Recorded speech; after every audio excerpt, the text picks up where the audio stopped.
What is up, FTN? Welcome in to a nice three-game Thursday NBA slate. This is NBA Live, presented to you by SuperDraft Daily Fantasy. My name's Zach Graham, aka Kawhisenberg DFS, and I'm sweating from how much work I've been putting in getting ready for this slate. And alongside me, my good friend, the esports GOAT. I see him in the MLB streets, NFL, together on Sundays. What else? Javi, tennis, hockey? You're everywhere. Yeah, hockey, man. Yeah, I have an article up for hockey. I wrote about 5 articles today on like 4 different sports. But yeah, I got esports coming in hot, some NHL, some NBA, rocking and rolling, man. NFL's up today too. I wrote a bunch today. Read my shit, please. Yeah.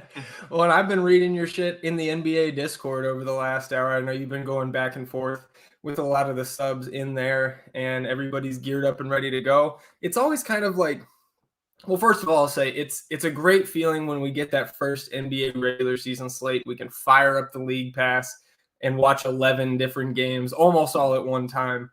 So I very much enjoyed that last night.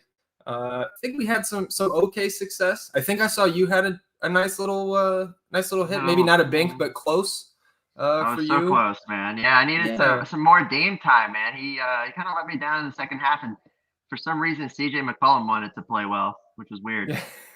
Yeah, man. Well, I think we did really well on the opening slate. Okay, yesterday, so we'll try to pick it back up here.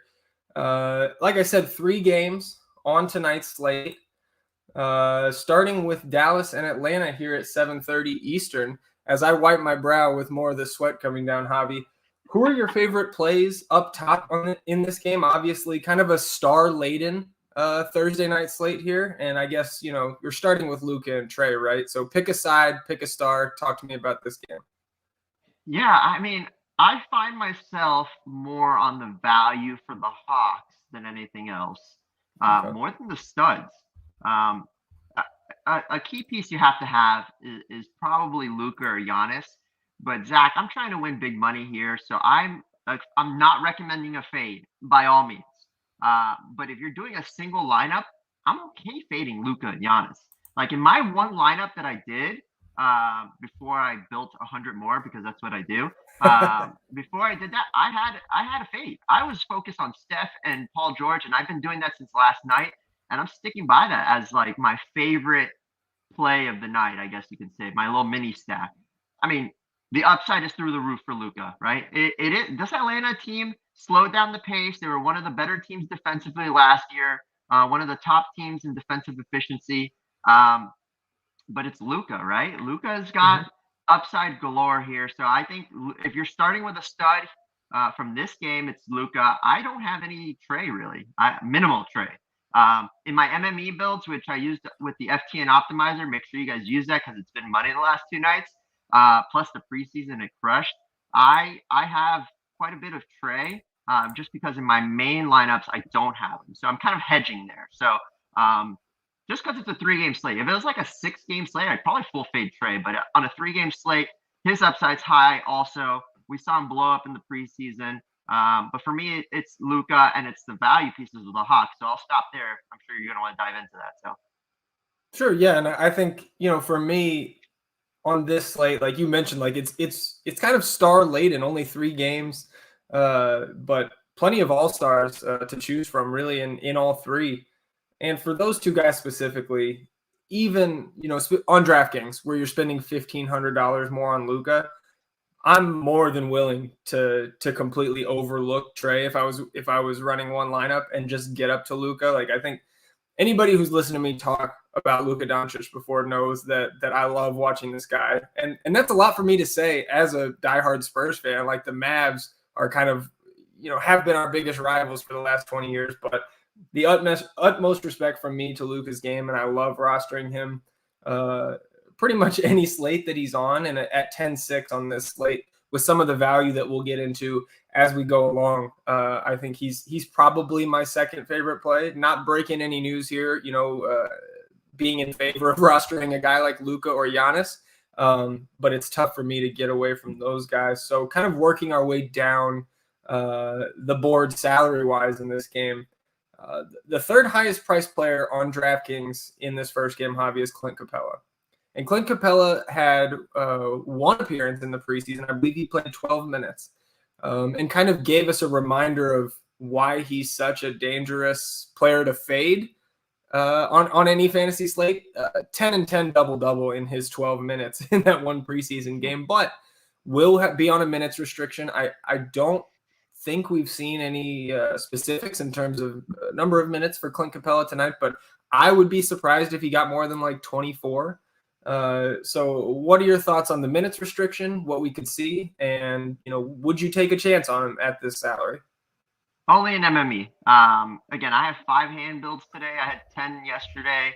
I have 5 tonight, plus 50 through the FTN optimizer, as I said, and I have a few in the FTN MME builds, but I'm not feeling it, Zach. The minutes limit worries me. Plus, he's a guy who gets in foul trouble. We saw the minutes limits with Draymond recently, and his minutes were up there with Wiggins was a little bit more limited, but it still factors in and it limits their ceiling. So for me, I'm a little less on it, Zach. I'll let other people take the chances here on a 3-game slate. It's just, there's plenty of other spend-up options besides that. We are getting, though, I don't know if we want to touch on it, a ton of, and I've seen this in Discord all day, about John Collins against the Mavs. Yeah. I'm curious your take on this because I don't like it. I understand he's quote unquote murdered the Mavs, as they said in Discord. Yeah. But I like John Collins when Clint Capela is out. But since he is in there, Clint Capela is going to be a minutes limit, so that does. I just don't see Collins' upside at that price, even with his previous experience of murdering the Cavs. Plus, there's a chance that Porzingis is going to be on him, and he's no walk in the park defense, like on defense. So I don't know. I'm not on it though. I'm fading Collins, especially my handles. Sure. So I think it was Alan who dropped that kind of StatMuse Collins versus Mavericks game log in the chat there, and I was taking a look at it. And Alan, if you maybe Javi, but Alan, if you could kind of investigate this more for me, if you have the time. I do see those massive games, specifically that came last spring, kind of in the shortened season, both of those games a week apart in February.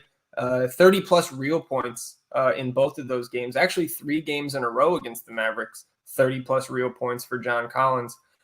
I imagine that some of that, at least last season, had to do with some combination of Clint Capela being out, who missed some time, Trae Young being out, who missed some time, or Bogdan Bogdanovic, who I believe was working his way back from injury at that point. So I think it's important when you're looking at game logs, especially in such a small sample size like that Collins one that was posted, to know kind of the full picture.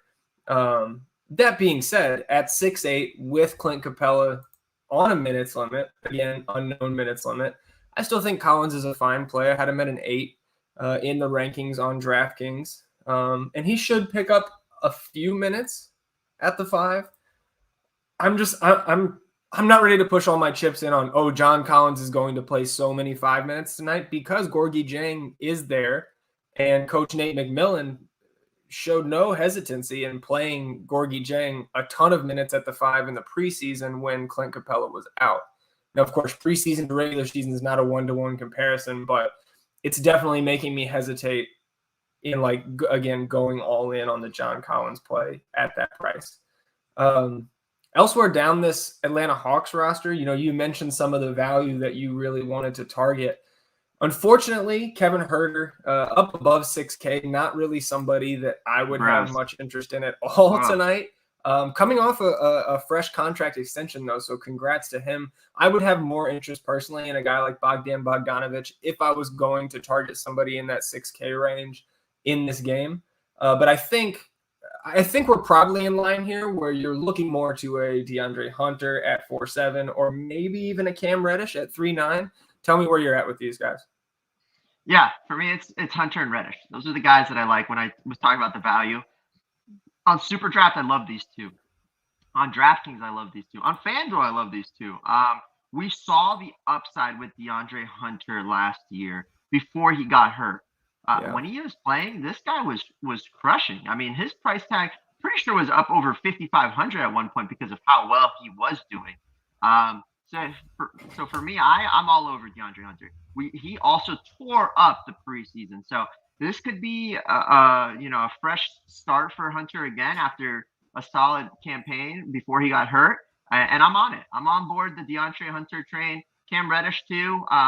Not as high of a fantasy point per minute kind of guy, but again, another guy who's too cheap on DraftKings, under 4K. It's just amazing. And then on SuperDraft, I have to pull up this multiplier, but he's got an amazing multiplier as well. So I believe it was 1.8x, but I could be wrong on that. So, I mean, I love both these guys, Zach.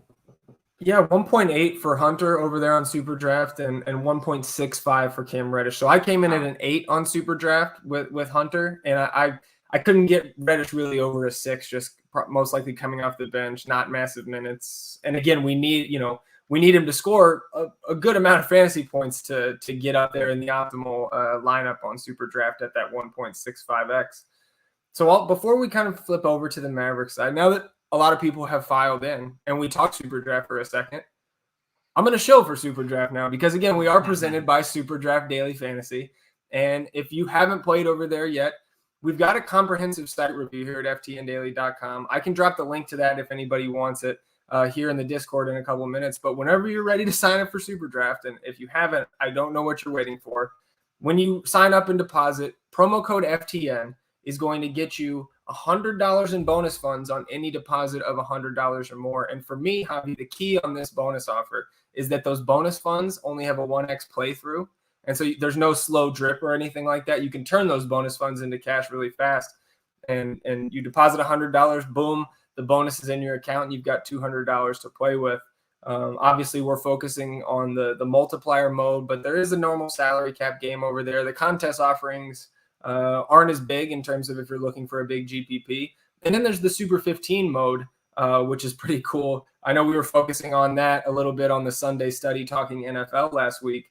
But it's kind of like the Twitter meme, right? Or maybe you see them on Instagram or something like that, where you get a 5x5 grid of players and there's a $5 tier, $4, $3 on down, and you get $15 to build your best lineup. And so they have Super 15 GPPs over there on SuperDraft. Kind of a cool new game mode that I was messing around with a couple weeks ago. I really liked it. I know there was some good feedback on or from some FTN subscribers that tried Super 15 last night. So again, promo code FTN at SuperDraft get you that $100 deposit bonus on any deposit of $100 or more. And Javi will finish off this first game with the Mavericks, kind of looking down outside of, well, I won't look down too far because I don't want to skip over Kristaps Porzingis, somebody that I think is pretty sneaky in GPPs, both, I won't say both sides, I'll say on every site, DraftKings, FanDuel, SuperDraft. I kind of like getting to some Porzingis if I was running multiple lineups.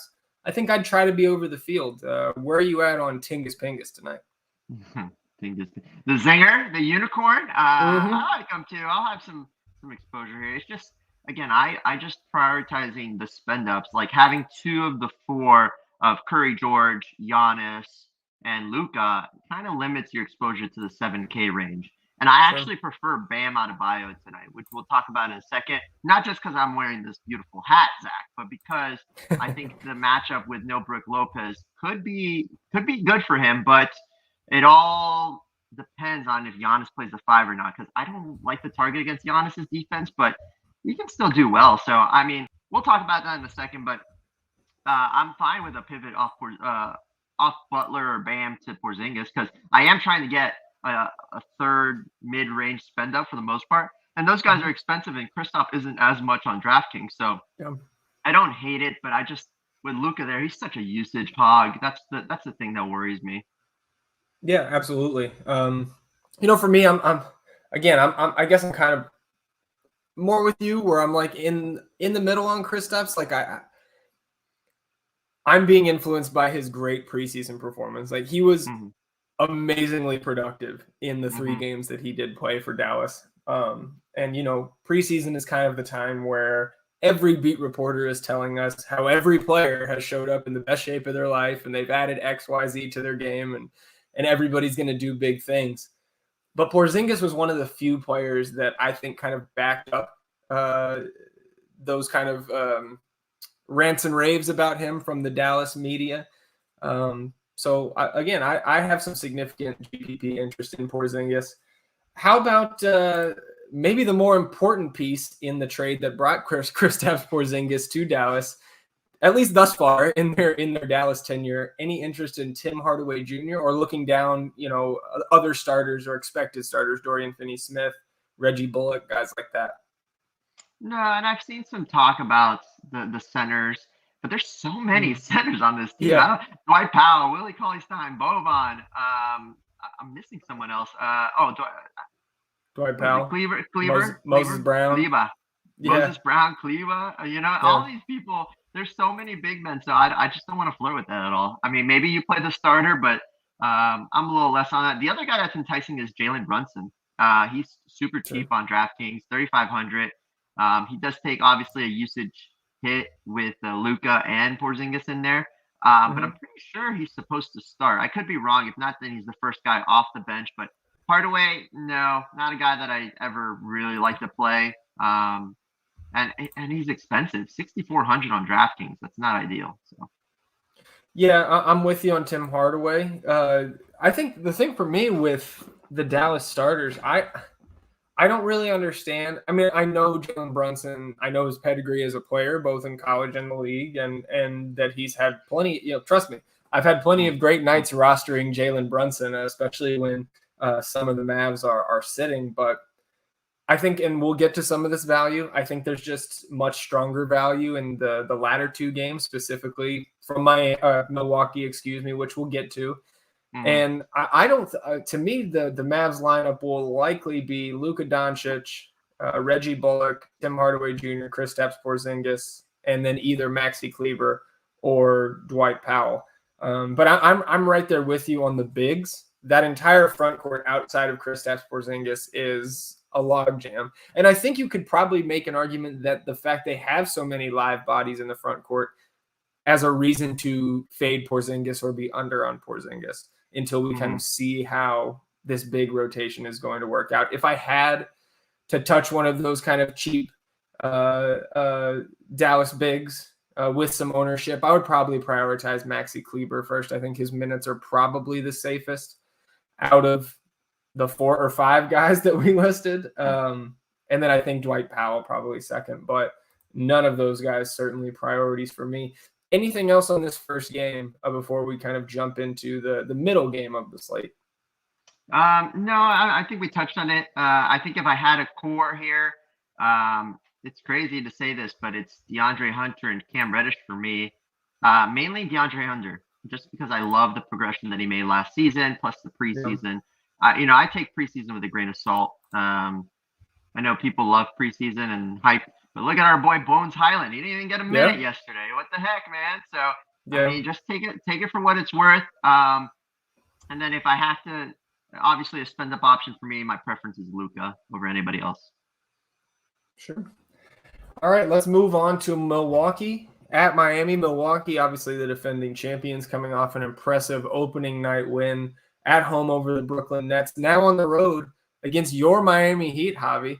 Everybody sees the hat. We love the Miami Vice hat.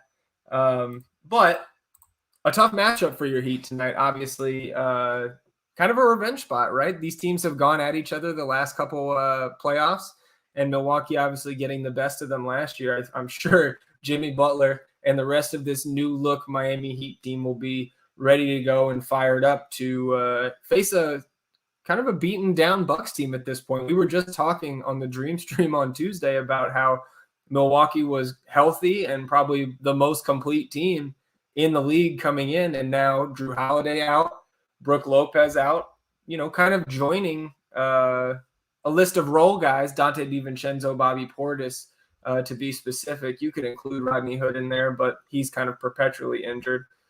So a lot of value opportunities for Milwaukee here. But again, we can just start at the top. I think we're probably on the same wavelength here with Giannis, the reigning finals MVP. Only 10-3 on DraftKings, that flat 1x multiplier on SuperDraft. But I love him, though. I out of Luka and Giannis, I'm leaning slightly towards Giannis on both of those sites. So any different takes, or are you right there with me with the Giannis love? I mean, I do like Giannis, and he's going to get some run at the 5.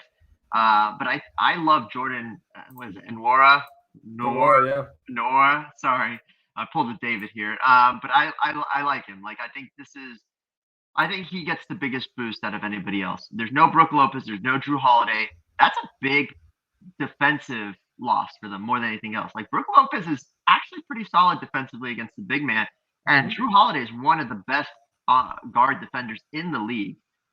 So for me, this is a big boost for the Miami Heat offense as a whole. Like I would have been pretty underweight on these guys.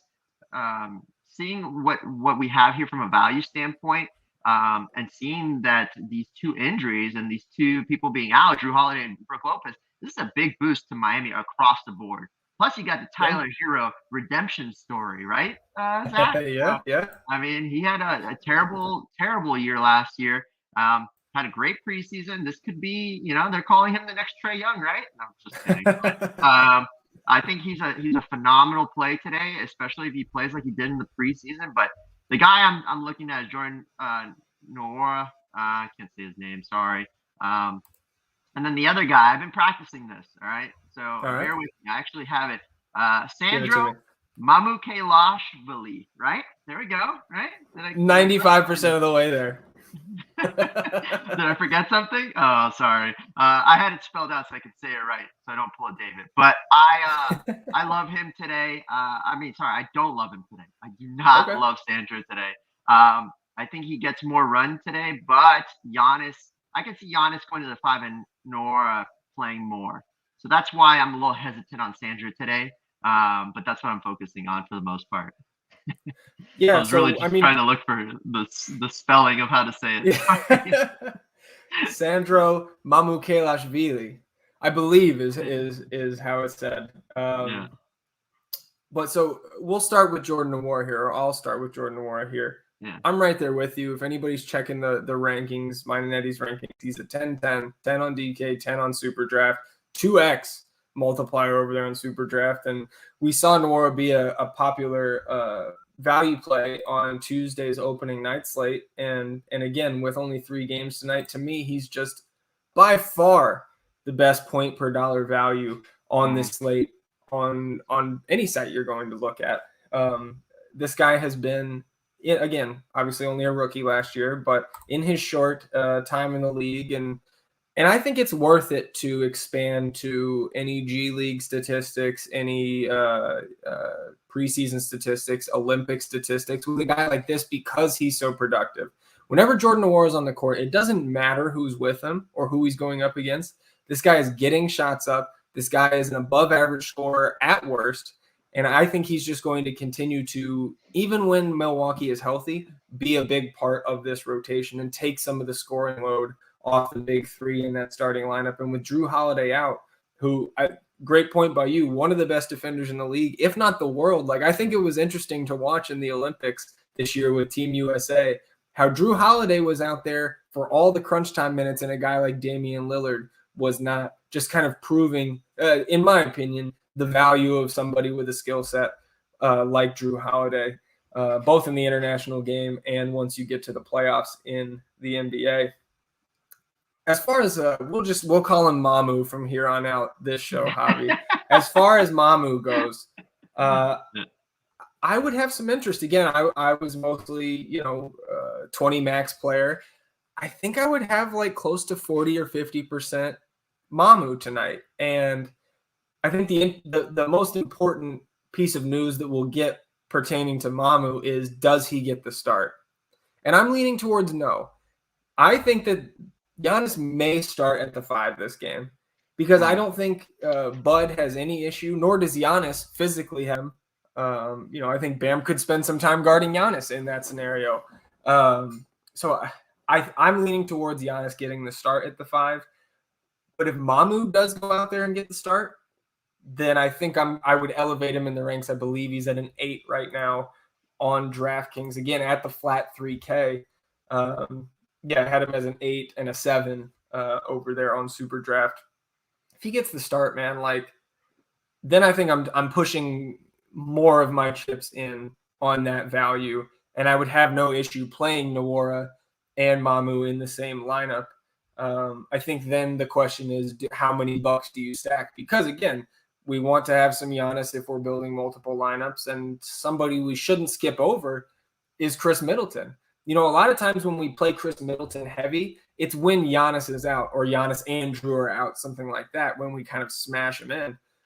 I don't think we see often where it's like Drew and Brook Lopez are out and Chris Middleton's still next to Giannis. I think there's probably merit to trying to get over the field in MME builds on Chris Middleton, because with Drew Holiday out, George Hill's not going to play 48 minutes. So I think there's a possibility Chris Middleton picks up some ball handling duty, some of that distribution left over from Drew Holiday. And at 7-3 on DK, I think he's a really solid play and a decent pivot off some of those floor multiplier guys on SuperDraft, because Chris Middleton's at 1.25x there. And, we've seen plenty of slates where Chris Middleton either comes close to or matches Giannis's fantasy output. It's not all the time, but that does happen. So I think it would be silly to completely overlook somebody like Middleton. You have any interest in him? I know you said it's tough for you to get to that 7K range in your builds. I'll have a little bit. I think for me, it's especially if Giannis is at the 5. I think that puts his upside a little bit. I mean, it's Giannis. Either way, we saw him play the 4, and he had 8 rebounds in 5 minutes in the first game with Brook Lopez there. His upside, it could be higher at the center position here, but Bam is no walk in the park defensively. He's one of the best defenders in the league. So I'm a little hesitant there. Again, for me, guys, if you're doing a single entry and Brock Miller, one of our MLB touts here at FTN, he was talking about single entry, and he had Curry and George with no Giannis or Luka. I love that today, guys. I think that honestly could be, I mean, that's a 100K move right there. If for some reason there's a blowout, or for some reason, they struggle because it's not the best matchup for Luka, it's not the best matchup for Giannis, who knows, man? I mean, it's a 3-game slate. Anything can happen, but the upside is through the roof for Giannis. So, I mean, for me, that's more the focus. Middleton's fine. I wouldn't play Giannis and Middleton together, although I might have a few in my MME builds with that. But if you don't play Giannis and you just play Middleton, I'm okay with that. I mean, he could easily smash here. We saw it when Drew Holiday's out. But, I mean, again, I'm a little hesitant. So before we flip over to that Miami Heat side, Pat Connaughton, Grayson Allen, guys getting significant minutes, especially with these absences. Pat Connaughton only $100 more than Grayson Allen. We don't have a starting lineup yet, as far as I know. Grayson Allen should pick up his second consecutive start. Pat Connaughton could get into that starting 5. How are you targeting these guys? I personally would give a slight edge to Grayson Allen getting the start there. But do you have any preference between the two, or any interest at all? No, I think the Grayson Allen game was the last time. Again, I'm trying not to go too overboard. I can see the under in this game happening between two solid defenses here. But again, Miami doesn't play at the fastest pace, so that's something to keep in mind. But with the defensive players that are out for Milwaukee with Brook Lopez and Drew Holiday, I mean, Miami could feast here, and then Milwaukee could pick up the pace. But I'm not on Grayson Allen too much. There's a boost for sure with no Drew Holiday, but I'm not on it as much. When Ezekiel Abba in the chat, one of our kind of mainstays in the NBA channel, pointing out that Grayson Allen got some extended time at the point guard, at least for Grayson Allen, right, in the second half after Drew Holiday exited. So I think that's kind of, again, just the feather in his cap, especially if you're looking between Grayson Allen and Pat Connaughton. I would lean towards Grayson Allen. And at 4-4, again, he's not a smash play. I would much rather have the upside of Jordan Nwora. But if I was running 20 lineups, I would have probably at least 3 or 4 shares of Grayson Allen at 4-4. Any off the board plays here? Like if you were running 150, Javi, are you going to throw a Thanasis in there? Are you going to throw we didn't really talk about George Hill, who should get the start at point guard. 3.5 on DK, 2x multiplier on SuperDraft. How interested are you in the veteran point guard? Yeah, so here's the thing, and we're touching on this. Grayson Allen, he ran the point a little bit. And what I put in chat is that that means Kyle Lowry is going to be on. Kyle Lowry is one of the best guard defenders in the league. I mean, as old as he is still great defensively. So for me, I'm a little less on George Hill. Plus, I don't think they're going to push him to the limit. As you mentioned, he's about 57 years old. He's not going to play many minutes. Plus, we can see a lot of Grayson Allen at the point. So that's something to keep in mind. For me, it's matchup proof. I'm very, like, for the Heat, they're already a pretty good defensive team, and they just got an upgrade with Kyle Lowry there. So, I mean, as old as he is, he's still one of the best defenders, on the ball defenders against the guards here. So I'm a little hesitant on George Hill, even at his price. But again, he doesn't need much to hit value. So for me, and I think it was our boy K-Shep Killicam. Cam was asking this, and I'm not on Hill as much. The same thing with Mamu here. I'm not liking the value from those guys. And Noora is my guy today. That's my boy, and that's your boy too. So, yeah, I mean, I think with Noora, if I was running my 20 lineups, I would probably just lock him in and have 100% of him. Again, he projects for me as by far the best point per dollar guy on the slate. And if he's anything less than 75% owned, I'm just gonna say I'm hoping that he gets to close to the number that I would have him at. And I'm pushing that 25% of the field out of contention in terms of large field GPPs. So nothing else for me here. I'm kind of with you on George Hill. If I was running 20 lineups, I don't think I would have more than 20 or 25%. I certainly would not full fade because George Hill can go out there and rack up a couple steals. We talk about Lowry's defensive prowess, and George Hill, a very solid defender in his own right. Can knock down the open three with the best of them. So not a priority, more of a secondary play for me, but cannot ignore George Hill likely starting, and again, at that very cheap price tag. But let's flip over to your Heat, and we can start up top. What's that? Zach, sorry. We've gotten this question about 5 times, so I want your take on this because I keep saying the same thing. Sure. Mamu or Hardenstein? Yeah. Who would you play? I'm still with Mamu. Really? Oof. Yeah, I do think that Hardenstein is interesting because with no Serge Ibaka, they cut Harry Giles. Hardenstein should back up Ivica Zubac, and without Kawhi there, I think it's a little bit tougher for the Clippers to run guys like Marcus Morris. Nick Batum is out. So it's harder for them to run that small lineup that has been so successful for them at times over the last 2 years. So he should get into the mid upper teens in minutes. And, again, if you've ever played Isaiah Hardenstein before, you know how productive he can be from a fantasy standpoint. And in this game that should be up and down, I believe the highest game total on the slate is Warriors Clippers by a few points. Hardenstein, I think I had him at a 7 on DK, and I had Mamu at an 8. I still slightly prefer Mamu. I'm sticking with those rankings. If I was running 20 right now without Mamu starting news, I would probably have about 30 Mamu and 20 Hardenstein. And I don't hate if you wanted to run both of them together, especially in a lineup where maybe you fade Jordan Nwora or run all 3 of those guys and go complete stars and scrubs. I have no issue with that either. I like both of them. But if I have to choose one, I'm picking Mamu Kelashvili. So we'll stick with the Miami Heat here and kind of break down your favorite team, Javi. Your boy Jimmy Butler obviously joined now. Well, we can't leave out Bam Adebayo, kind of the dynamic duo, the groundwork of this current Miami team. Joined by Kyle Lowry, coming over in that trade for Goran Dragic, Precious Achiuwa. I believe there was at least one other piece, maybe a pick in that deal.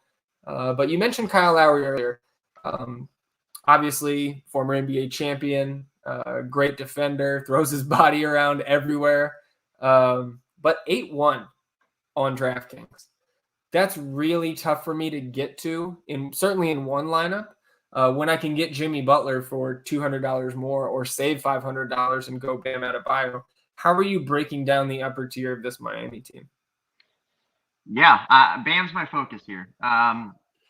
Again, I would love if Mamu starts because that just solidifies me to play less of him because his ownership's going to skyrocket. And you guys know me, I'm a chalk donkey, but Mamu chalk does not sound good to me. So this is just a plus for Bam Adebayo, though. If he gets Mamu on defense over Giannis, this is a big boost for Bam, and I think the upside is through the roof. If Giannis is starting at the 5, I'm a little hesitant because he can definitely shut down Bam here. But Bam is he's a hustler, man. He's gonna get defensive stats. He's gonna get the offensive stats. He also facilitates the ball. He doesn't just score and rebound. So that's something I like for Bam. My preference here is Bam over anybody else. I like Bam. I like Hero. I think this is a redemption year for him, and he's motivated this year. I mean, we've seen the stories that he took a step back and he's living the South Beach life and whatever. But this preseason, he played like he hasn't before. Like he looked like bubble hero. So I think this is a great redemption year for him. So I like Hero. I've seen a lot of talk of going Hero over Poole, which is going to be a chalky Poole, which I don't hate. I think that's a phenomenal spot to go here. So for me, it's more Bam and Hero, and then I'd say Butler. I'm not on Duncan Robinson, even though I'm the Duncan Robinson whisperer, and I'm not on Lowry. The price is just too much here. So Butler, he's a triple-double threat, so that's why I do like him. But for me, it's more focusing on Bam and Hero here. Sure, and I don't hate that. I love that Hero take. I completely agree. Obviously, we'll get to the Warriors and the chalky Jordan Poole, or projected to be chalky. And give Tyler Hero credit, man. Like, I was right in there among the crowd, kind of making fun of him when he said, I should be in the same tier as Luka and Trey. And while I do still think that's pretty outlandish, like if you were just judging Tyler Hero and those other two based on their preseason performances and you knew nothing else about basketball, I would be inclined to believe him because his preseason was that good. So I do think that Tyler Hero is going to have a better season statistically for the Heat here in his third season. So I do like him at 5.2. Had him in an 8 on both sites. Nice little 1.6x multiplier on SuperDraft. In terms of those three kind of spend ups, even though they're almost mid-range plays price-wise on this slate, I slightly prefer Jimmy Butler for the 8.3 over Bam. I think you made great points about Bam, and I agree with them. But you mentioned the triple-double upside, which Bam has too. But Jimmy is just that guy to me. This is where, like, personality comes into play for me. And Jimmy Butler getting swept out last year, having all this time to kind of stew on that, I think he's going to come out and really push himself here. Obviously, always pushes his teammates. And so I do like Jimmy the most out of those three. And I would also agree with you that Kyle Lowry is kind of a solidly in third out of the three in terms of how I would rank them on any site. Also with you, no Duncan Robinson for me tonight. I think it's really, I'm just kind of ignoring the rest of the roster here outside of those four guys we mentioned. Yep. From a matchup standpoint, though, Javi, what do you think about this? If Mamu did get the start, I know how just kind of off the top both of us said, well, plus for Bam. But if PJ Tucker's going to be out there starting for Miami, in my opinion, you put the 6'9" Mamu Kelashvili on PJ Tucker, who's just going to sit in the corner, and you let Giannis guard Bam, which obviously would be a tougher matchup for him. I think if we do get Mamu starting, I would assume that's how they will attempt to guard the Heat, at least with that starting 5 tonight. Let's see. Let's answer a couple questions before we break into this last game. Asking Grayson Allen or Terence Mann. I see you said Mann for you in the bigger GPPs. I tend to agree. I think Terence Mann is somebody that's going to go overlooked on this slate. 4.5K on DK, 1.55x multiplier on SuperDraft. I mean, Terence Mann got the extension, right? Nothing crazy, but got an extension. So a vote of confidence from the Clippers brass. Obviously, no Kawhi Leonard is going to open up more opportunity for all of those Clippers guys. So I'm right there with you on Terence Mann over Grayson Allen in large field GPPs. Let's see. What is mine and Eddie's favorite pair of spend ups? I mean, if you're just going by the rankings on DK, I think it would end up being Luka and Giannis. But like I said earlier, those are probably the two chalkiest spend ups on DraftKings. And for me personally, Paul George is like almost even with those guys, not necessarily in terms of his fantasy point projection, but I think his ownership is going to come in under on those two guys. I haven't refreshed Kyle's latest ownership projections, but anybody who's been listening to me on preseason streams or the FTN NBA podcast knows how high I am on Paul George.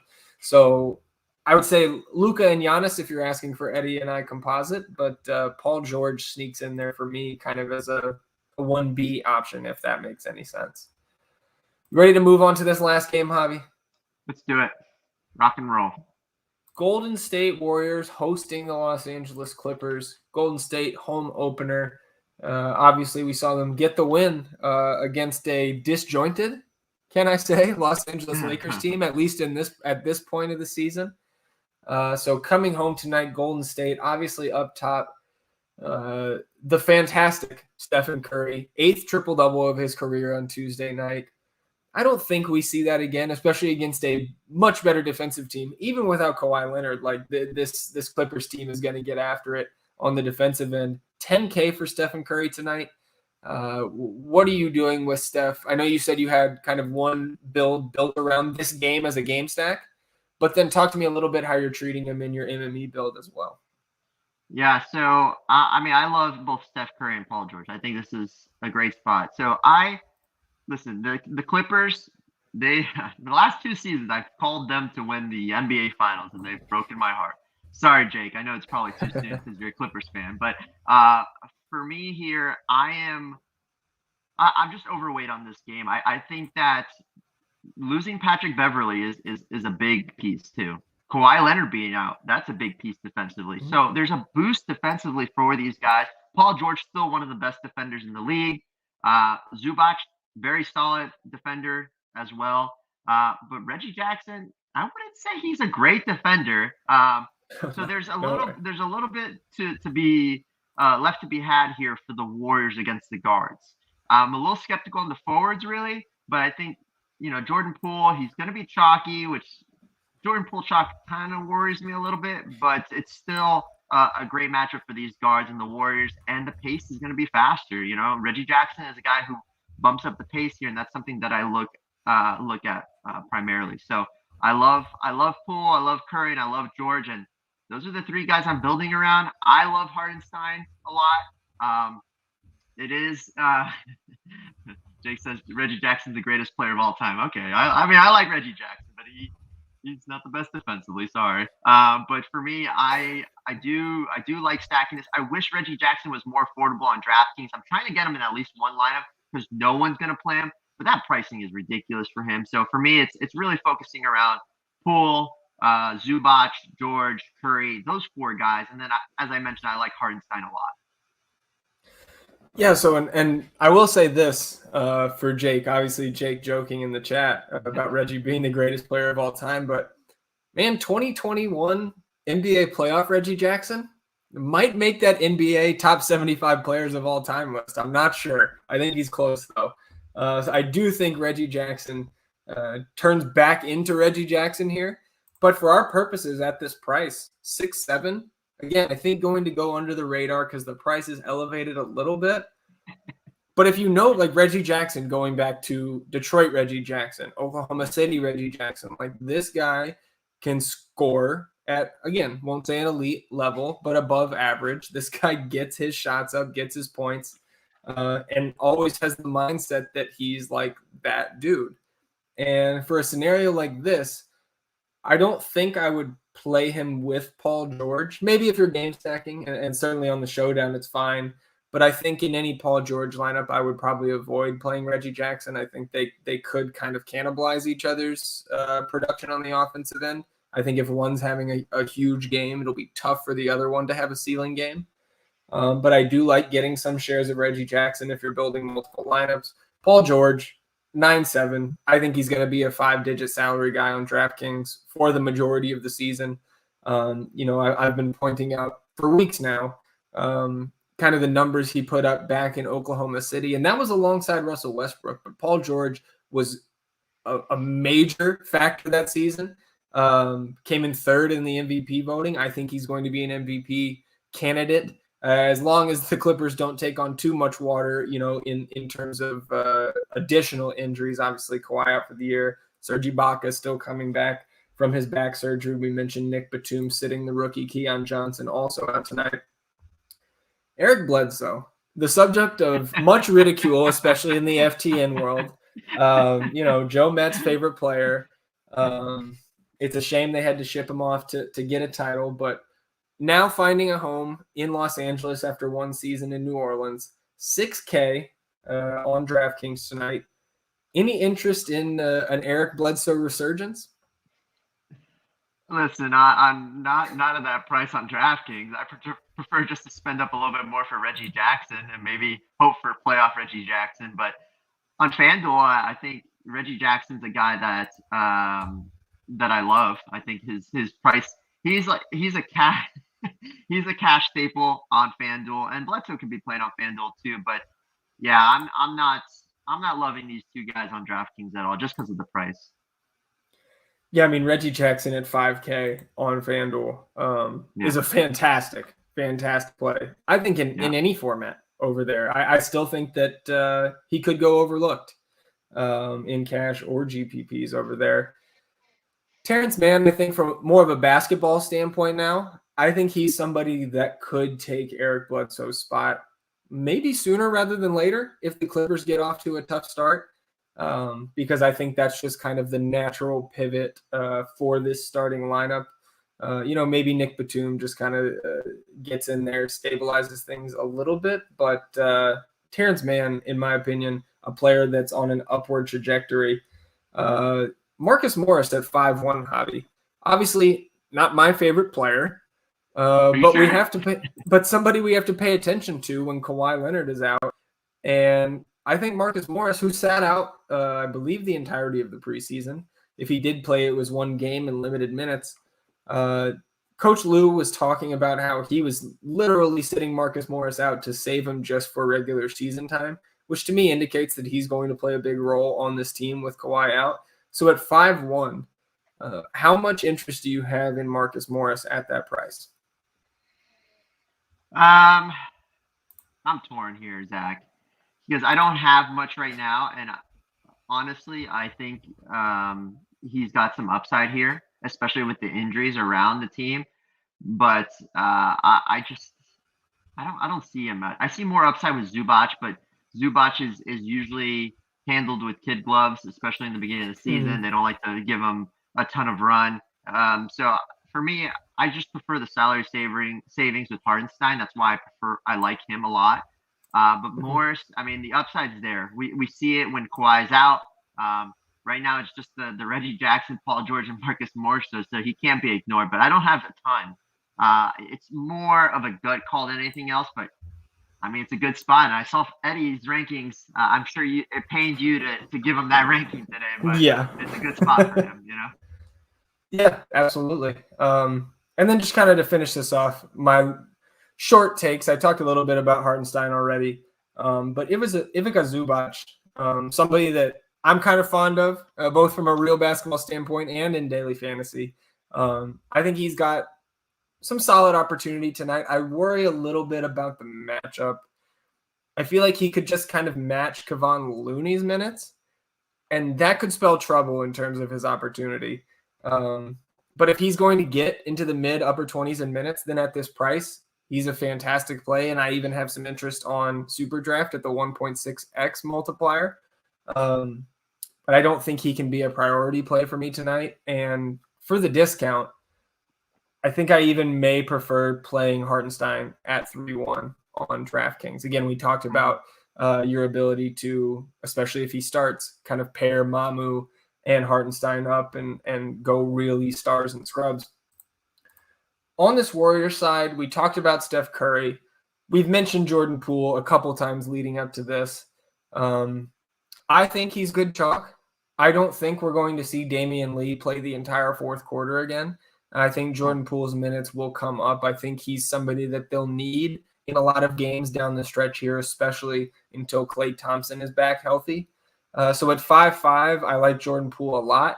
And I think Andrew Wiggins at 5'9" is a pretty interesting play for like. There's a lot of plays in that range on the slate that we've talked about. Starting with Reggie Jackson at 6'7", Tim Hardaway Jr., Kevin Huerter, Bogdan Bogdanovic, Bledsoe, Jordan Poole, and in the middle there is Andrew Wiggins, who kind of a down night on Tuesday. And again, Jordan Poole is taking a decent amount of Wiggins' shot opportunity and usage away on the offensive end. But I think in GPPs, he's somebody that you don't have to roster a ton of to get over the field. Do you have any interest in Wiggins? You taking any shots on him tonight? No, not until I see the minutes go up. I mean, they said he got a strict minutes restriction. I believe it was only 24 minutes in the first game. I don't see him getting more than 26, 27 here. So, plus I always hate playing Andrew Wiggins. He's on the Shea Gilgeous list with me, but no, I'm not on it today.